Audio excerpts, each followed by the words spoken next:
Halo generasi Smart, kali ini kita akan belajar biologi mengenai materi transportasi membran. Bersama saya, Muhammad Afdal Fadli. Yuk simak video ini sampai selesai. Transport membran dibagi menjadi dua. Ada transport aktif dan ada transport pasif. Nah, transport pasif merupakan mekanisme perpindahan molekul atau zat yang tidak melewati selaput membran dan tidak membutuhkan energi. Sedangkan transport aktif merupakan transport partikel-partikel melalui membran semipermeabel yang bergerak melawan gradien konsentrasi yang memerlukan energi dalam bentuk ATP. Nah, yang pertama akan kita bahas adalah transport pasif, yaitu difusi. Difusi merupakan salah satu proses pergerakan molekul-molekul atau ion melalui membran sel, di mana molekul-molekul ion tersebut bergerak dari daerah yang mempunyai konsentrasi tinggi ke daerah yang konsentrasinya rendah dan tidak memerlukan energi. Nah, generasi Smart bisa melihat gambar proses difusi berikut ini. Difusi yang melewati membran sel dibagi menjadi dua subtipe. Yang pertama difusi sederhana dan yang kedua difusi terfasilitasi. Nah, yang pertama tadi yaitu difusi sederhana.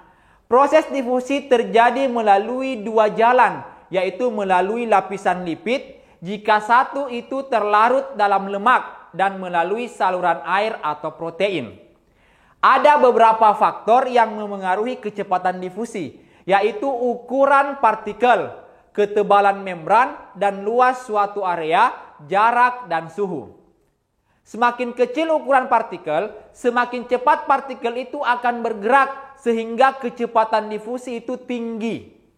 Nah, semakin tebal membran dan besar luas area, serta semakin besarnya jarak antara dua konsentrasi menyebabkan semakin lambat kecepatan difusinya.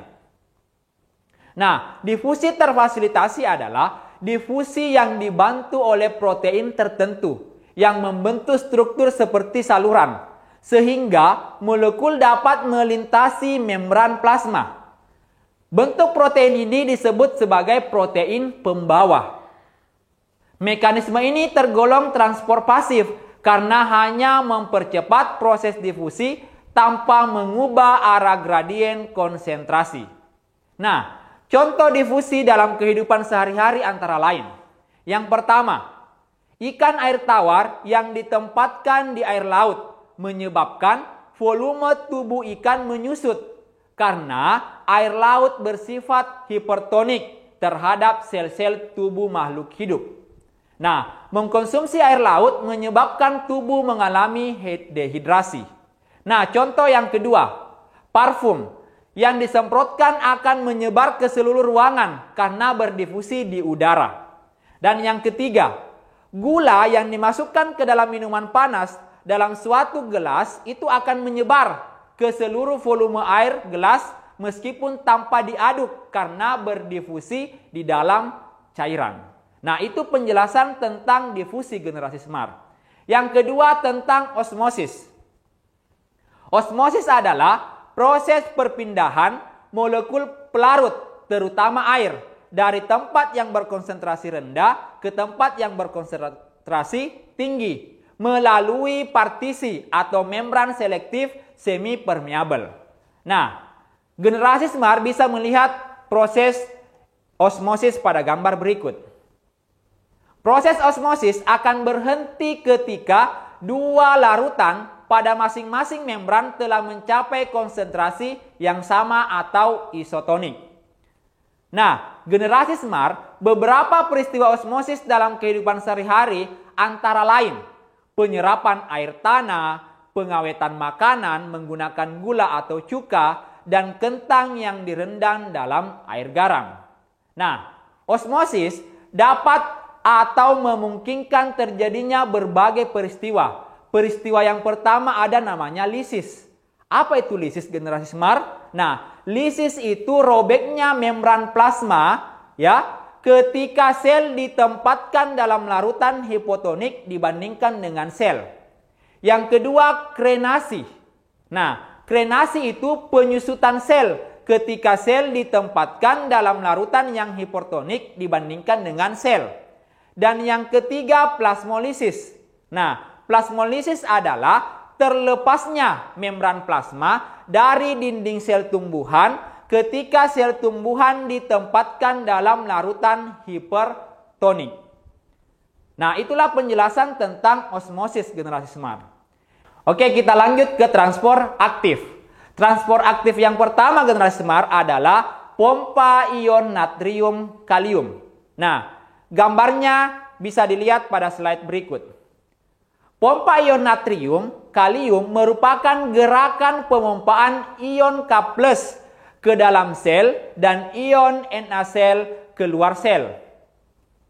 Konsentrasi ion Na+ di dalam sel lebih rendah daripada di luar sel. Sedangkan konsentrasi ion K+ di dalam sel itu lebih tinggi daripada di luar sel. Nah, proses masuknya ion K+ dan keluarnya ion Na+ harus melawan gradien konsentrasi.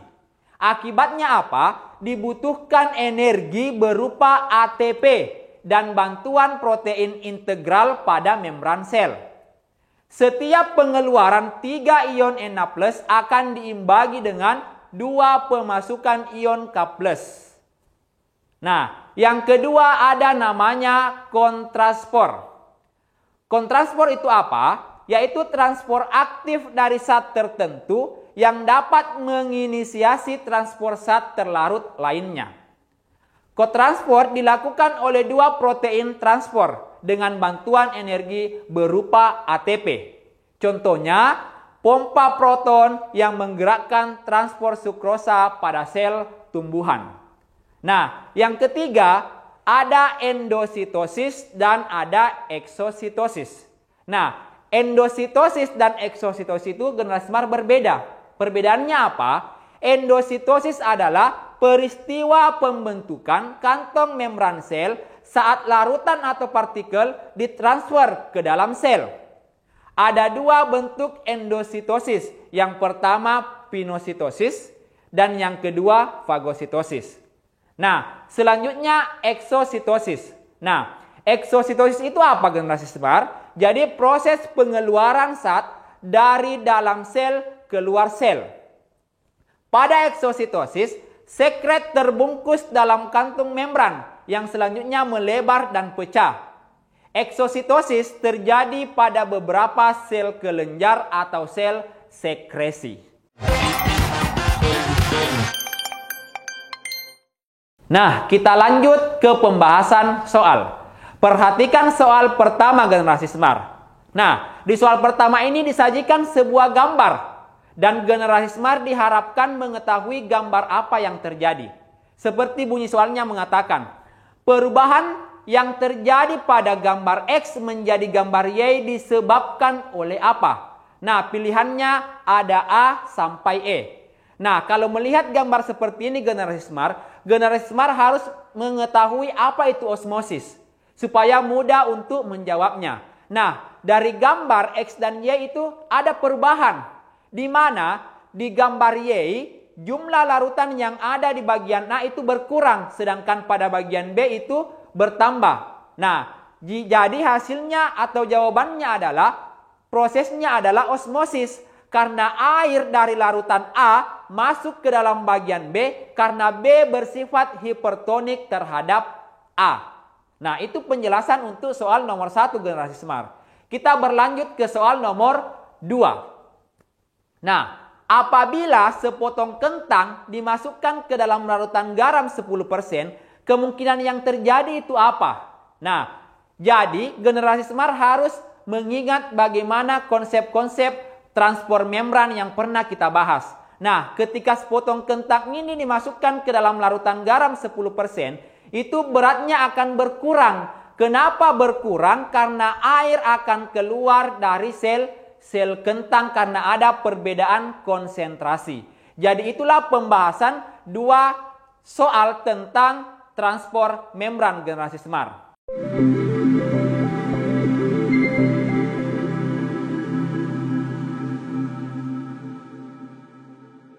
Semoga membantu ya generasi smart. Sampai ketemu pada pembahasan soal selanjutnya. Salam Smart School, generasi smart, berkarakter, cerdas Ki.